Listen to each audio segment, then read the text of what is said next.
एक बार की बात है, एक छोटे से शहर में एमिली नाम की एक छोटी लड़की रहती थी।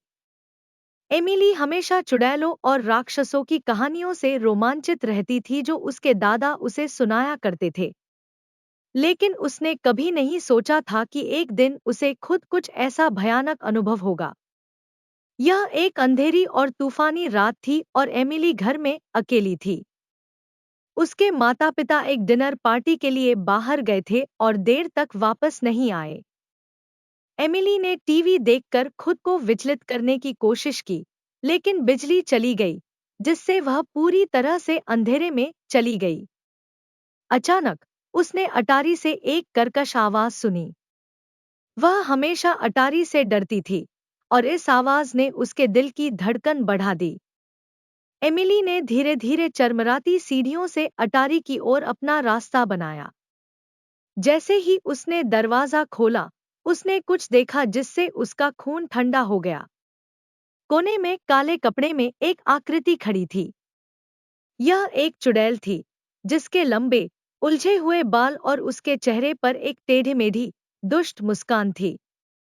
एमिली ने भागने की कोशिश की, लेकिन चुड़ैल बहुत तेज थी।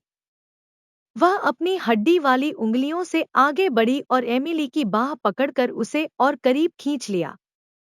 एमिली डर के मारे जम गई क्योंकि चुड़ैल ने प्राचीन भाषा में जप करना शुरू कर दिया। अचानक, अटारी का दरवाजा खुल गया और एमिली के माता-पिता दौड़कर अंदर आए। उन्हें लगा कि कुछ गड़बड़ है और वे जल्दी घर आ गए थे। चुड़ैल ने उनका सामना किया, उसकी आंखें गुस्से से चमक उठीं। लेकिन एमिली के माता-पिता साधारण लोग नहीं थे।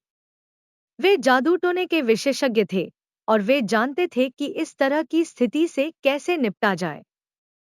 उन्होंने अपनी छड़ी निकाली और चुड़ैल पर जादू करना शुरू कर दिया, जो उनकी आंखों के सामने सिकुड़ने और मुरझाने लगी।